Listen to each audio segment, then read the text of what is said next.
Everyone, this is Poonam. Welcome to my YouTube channel. हम CDP की complete series already start कर चुके हैं। आज हमारी ये क्लास 9 है, जिसमें आज का हमारा टॉपिक है पर्सनैलिटी।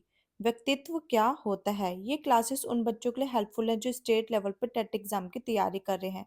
चाहे आप एसटेट की तैयारी कर रहे हो, MP TET, UP TET, C TET, REET, RPSC, तो ये टॉपिक आपके एग्जाम में आपको देखने को मिलता है।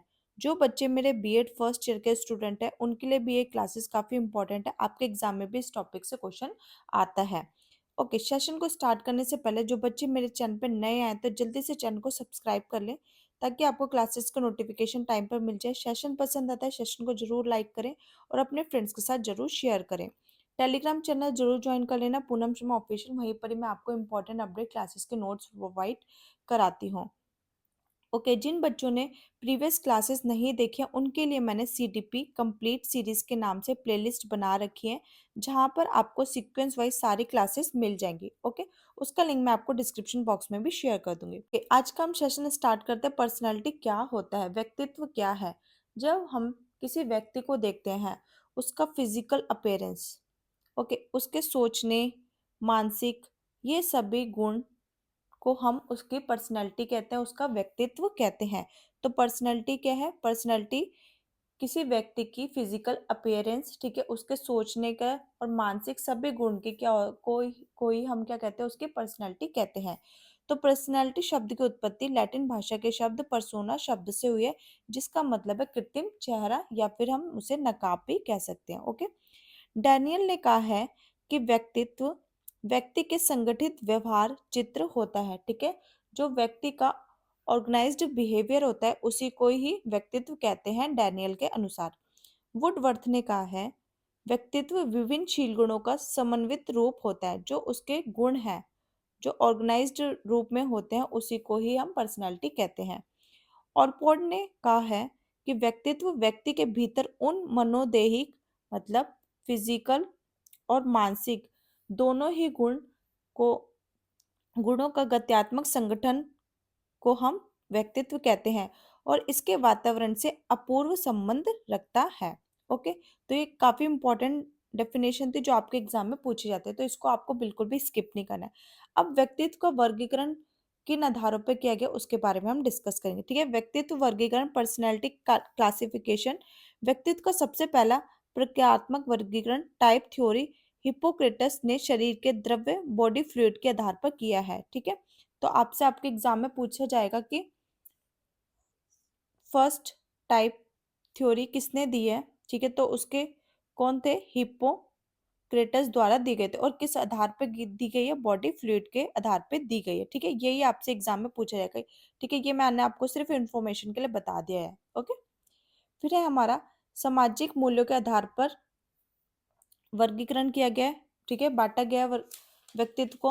तो ये किसने दिया है, ई स्प्रिंजर ने दिया है, जो सामाजिक, धार्मिक, आर्थिक, राजनीतिक, सिद्धांतिक, कलात्मक में आते हैं। ओके, और शरीर रचना के आधार पर भी वर्गीकरण किया गया है व्यक्तित्व का। तो ये किसने किया, क्रेशमैन ने किया। ये जर्मन के मनोवैज्ञानिक थे।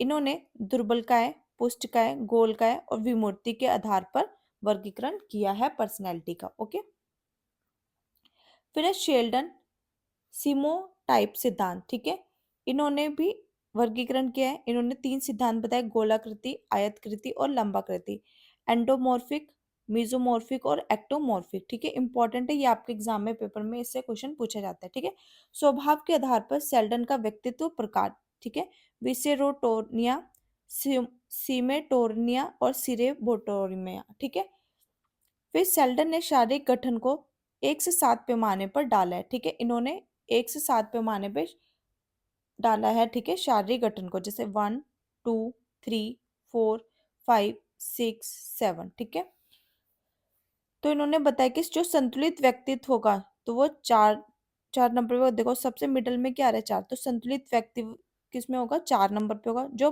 प्रबल एंडोमॉर्फी होगा वो 7, 1, 1 पे होगा। ठीक है, एंडोमॉर्फिक क्या है, ठीक है, प्रबल एंडोमॉर्फिक। ठीक है, तो ये क्या होगा, जो प्रबल होगा तो वो 7, और जो दूसरे होंगे वो 1, 1। ठीक है, अब है प्रबल मीजोमॉर्फिक। ठीक है, प्रबल मेसोमॉर्फी कितने नंबर पे? 2 नंबर। तो पहला क्या आएगा 1, फिर दूसरे नंबर पे 7 और ये फिर आएगा 1।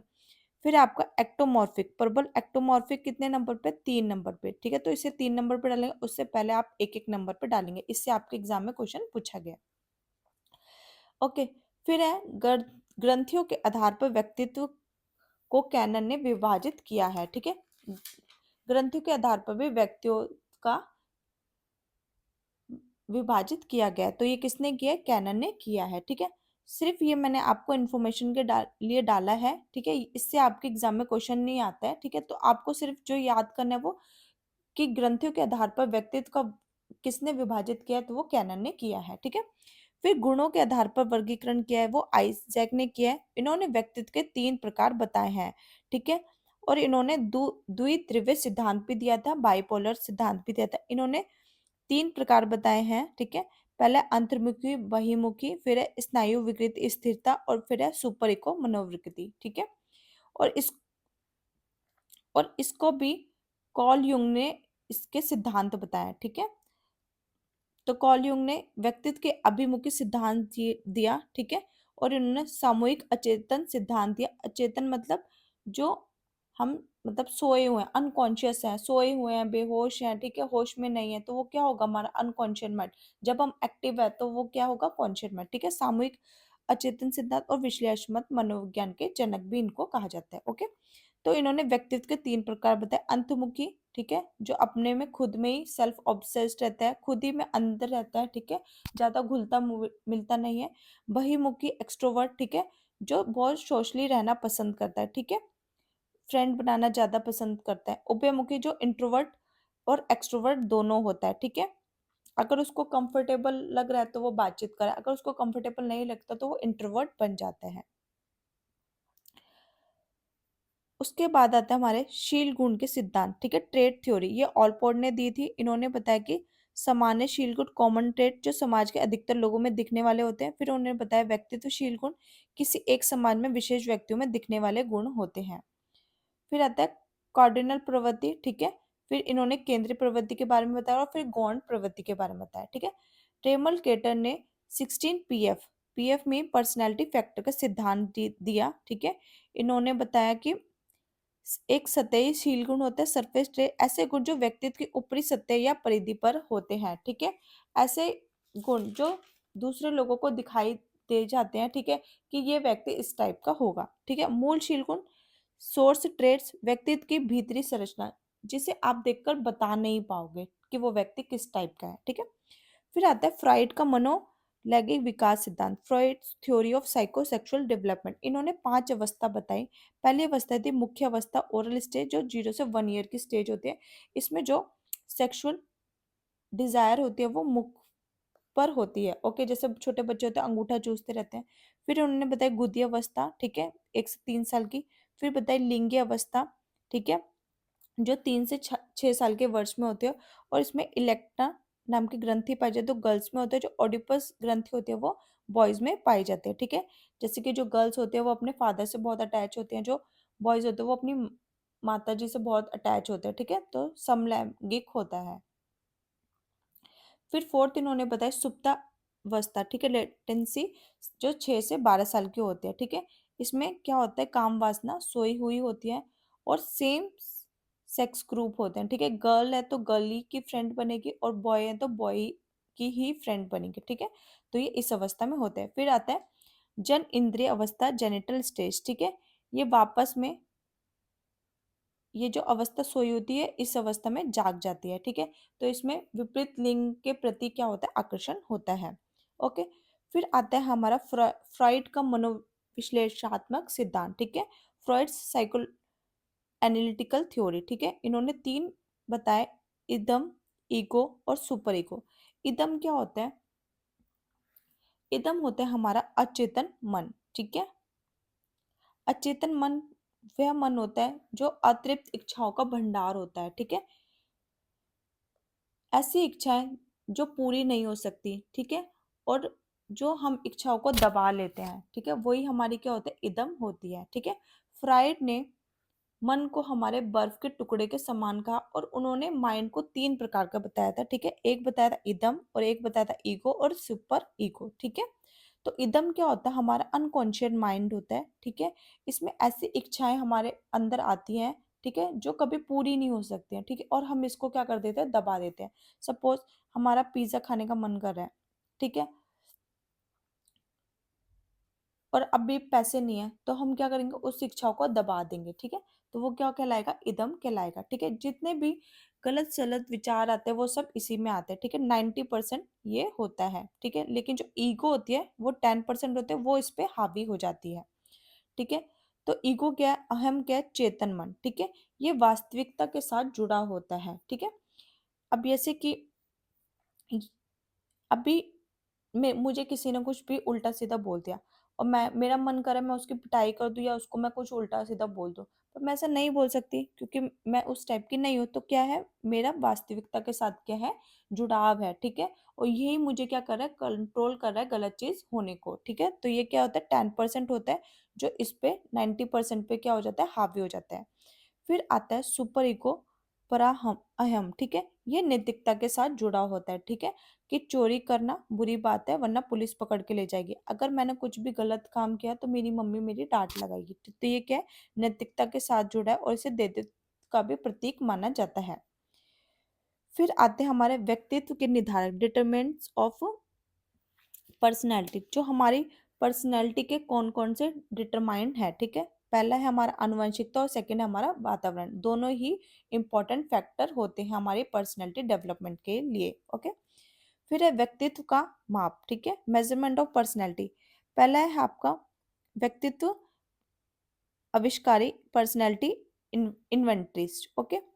फिर आता है आपका मिनेसोटा मल्टीफेजिक पर्सनैलिटी, ठीक है, जो MMPI 550 एकांश और 10 नैदानिक मापनी है, और जब इसका संशोधन हुआ इसमें 567 और 9 नैदानिक मापनी हुए, ठीक है।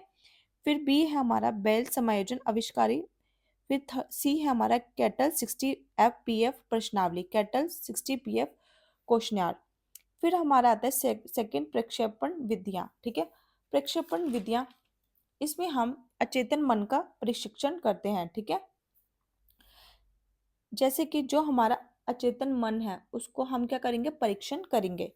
कैसे, शब्द साझर्य परीक्षण, हरमन रोशा स्याई धब्बा परीक्षण द्वारा, टेट द्वारा विषय आत्मबोधन परीक्षण, ठीक है, जिसके अंदर 31 कार्ड होते हैं, 10 मेल 10 फीमेल और एक प्लेन होता है, ठीक है। और इसको 1938 में मेरेवन मार्गर ने दिया था, ठीक है। फिर आपका डी है कैट चिल्ड्रन एप्रेशन टेस्ट, जो बाल अंतर्बोध परीक्षण है 1948 में, जो 3 से 10 वर्ष के बीच में होता है। लियोपोल्ड ब्लैक 10 का, जिसमें जानवरों के चित्र होते हैं, ठीक है। और फिर हमारा ई वाक्य पूर्ति परीक्षण, सेंटेंस कंप्लीशन टेस्ट, जो पाइनेवन टेंडर द्वारा दिया गया था, ओके। फिर थर्ड है हमारा प्रेक्षण विधियां, ऑब्जर्वेशन मेथड, ठीक है।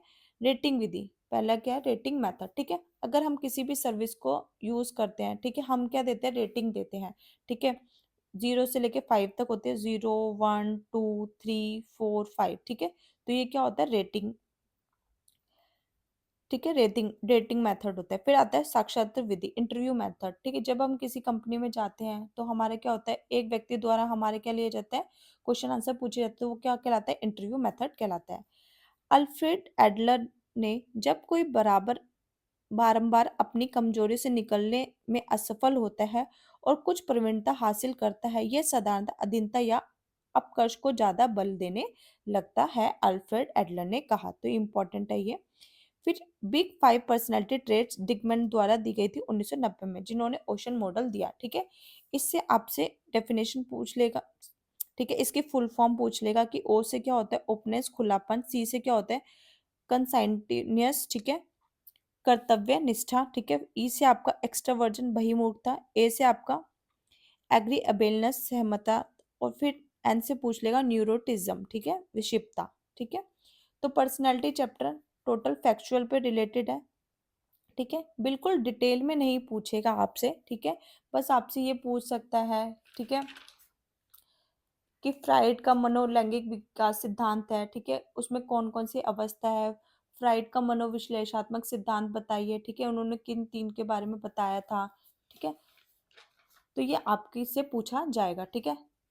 जो जो मैंने आपको येलो लाइन से हाईलाइट किए हैं वो आपको फैक्चुअल लर्न करने हैं, ठीक है। और उसके अंदर क्या क्या है उसको भी आप लर्न कर लेंगे। ये टोटल बेस आपको लर्न ही करना है, इसमें समझाने जैसा कुछ नहीं था, ठीक है। तो काफ़ी मोस्ट इंपॉर्टेंट टॉपिक है ये, और आपके एग्जाम में पूछा जाता है, ठीक है। मिलते हैं हम एक नई वीडियो में। आज का सेशन हम यही खत्म करते हैं। आई होप आपको सेशन पसंद आया होगा। सेशन पसंद आता है सेशन को जरूर लाइक किया करो और कमेंट करके जरूर बताया करो। जितना अच्छा आपको रिस्पॉन्स होगा मैं और ज़्यादा आपको वीडियोस प्रोवाइड कराऊंगी। अब हमारे मुश्किल से 3-4 टॉपिक रह गए हैं, उसको हम जल्दी से कवर कर लेते हैं, उसके बाद हम हिंदी की मैराथन क्लास करेंगे।